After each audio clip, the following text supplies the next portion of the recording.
Salvatore arampamagaye. Ah, okay.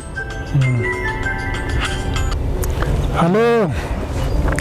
Oui. Bite Salvatore.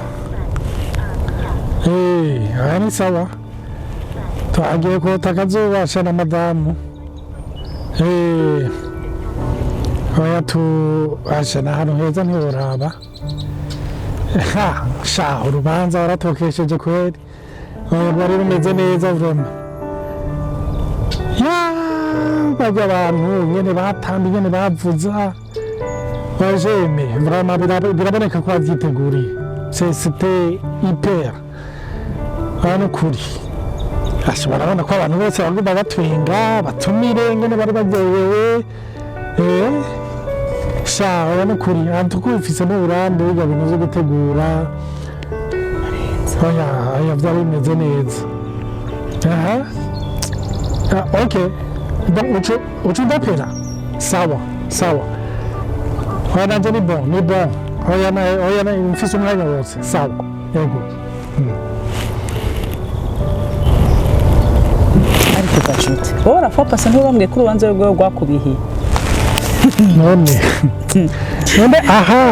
nje ko ndamubwire yuko amakuru batajyanishije bajya batambura intero bamenye amatera ibintu nk'ibyo bya jewe ntubibwiranye nebyo ariko natari none umuntu urabona yuko yidepashije kandi burya rubanza naho hari ibintu byinshi tutashimye urabona yuko yari ikokoye none ndamubwiye ko bitari bimeze neza ubu bihinduriye so moi encourager peut-être urubanza ruzoza kise ikindi gihe nukuri uzofata umwanya ubimubwire buhoro buhoro kuko umenga wamuteye amashugwe kandi ari wowe nyene wabisizwe ibiheruka nanze kanya gato kamubwira uti bon nivyo tuzobisubiramwo tuzobiraba hari utuntu tumwe two guhindura ariko nawe ntumubwire ko byose byo bisa neza cyo bigiye ibintu byarantangaje kwa rubanza rubishe rwatevye nizijya kurere wowe nyene wakuridogera abatanga ufite igituma sinzi hari genda nanje nabona aradepanse biga bihera aradepanse cyane yumvira n'umuntu yongera yuko urwo rubanza atarukunze nanje numva umenga vyombe kuraje kabisa cyo gituma cyanumva mu moteri intege urarambye mufasha ukundi reka nitwavugana kumbure ndacishamo kandi kamwe cyane tubiri numva atukura vuga ukuri erega n'ukuri erega gusa numva ukuri mugabo ukora bugatera mw'intege nawe uvuga ukuri sawa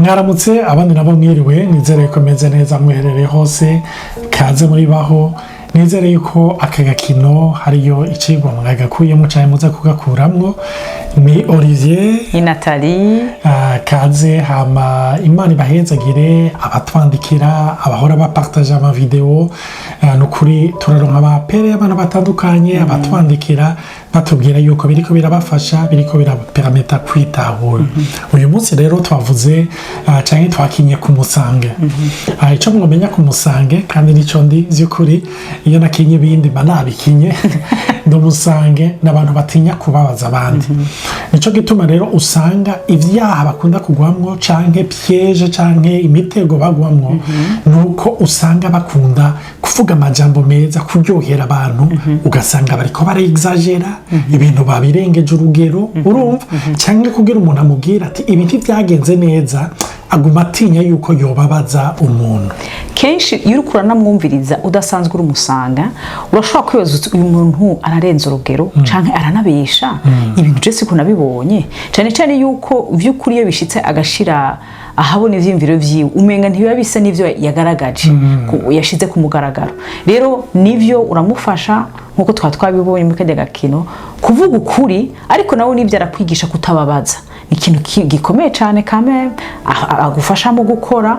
Ndazi ko muri rusange Olivier yaramfasha kuvuga ukuri ariko nkakwambika neza ko ntibisigura yuko kuba kwatakaje inguvu zayo, ariko ni vyiza yuko umuntu yiga kuvuga ukuri. Rero umuntu w'umusange nk'uyu yamatinya kubabaza abantu, yamajyo ashaka kuryohera abantu, ni vyiza yuko ashira amanga akiga kuvuga ukuri akakuvuga neza. Hama ikindi naco mwomenya nuko suko atinya kuvuga ukuri cyangwa adakunda ukuri, ahubwo nuko yishira facilement mu kibanza cy'abandi, akavuga ati ibi bintu ngira mvuge uwo bimbwira mbe no bifata gute.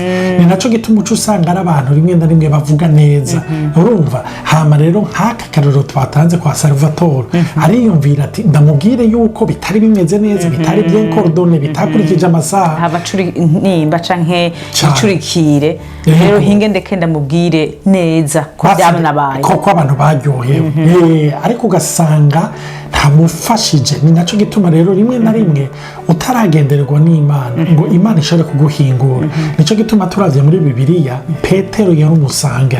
Bibiliya ivuga ngo muri Simoni irenga Rozo yahindutse Pierre, uri kuvuga ibuye rikomeye riri ferme. Aho rero niho Yesu ashikana abasange, aho bajuragiriga batwagwa n'imiyaga, akabagira abantu bahagaze badatinya kuvuga ukuri, ariko muri ya ngabire yabo bakwambitse neza kugacaho kudakomeretsa abantu, ariko gufasha abantu no kumufasha. Noneho ntunamucira urubanza, kuko kenshi umuntu arashobora kugwa muri piège yindi yo kuvuga uti uyu muntu arabesha, uyu muntu ni vyiza gutahura ingene ameza kugira ushobora kumuherekeza muri urwo rugamba rwo gushobora kwiga kuvuga no kuba ferme no gushira amanga ko kuri we ntibisanzwe, ntivyoroshe kumumerankolike canke kumukoreha ikyo biroroshe kuvuga ukuri no gutabagurana, ariko we ategezwa kuvyiga kwiga kuvuga ukuri. Ni nkuko abandi ntugo twigeze kubibona afite izindi ntambara bategezwa gufashwa kundi, ariko we mu buryo bw'umwihariko arakenewe gufashwa. Rero iyo banye n'umuntu w'umusange canke ukorana n'umuntu w'umusange canke muri kumwe mu bikorwa, ni bibi kumucira urubanza, ariko ni vyiza kumufasha iyo wamaze gutahura intege nke yiwe. Urumva rero ndavugiye abasange twihanganire mutugenze buhoro, ariko abasange bariko baratumviriza nagomba kubabwira burya ukuri kurabohora, ukuri kurakiza, ariko mwame mwibuka iminsi yose yuko Imana ibabaye abantu kurusha uko mubababara, kuko uwo ni umutego tukunda kugwamo. Aha rero mu mwanya muraza kubona inyigisho twabigize ko kuri ya chaîne yacu ya YouTube, twibutse izina yitwa Baho Podcast, kandi turabasaba batariyabonesha murashobora kwiyabonesha, mushobora no kuyipartager abandi. Imana ibahezagire, mugire umunsi mwiza, abandi mugire ijoro ryiza. Murakoze cyane.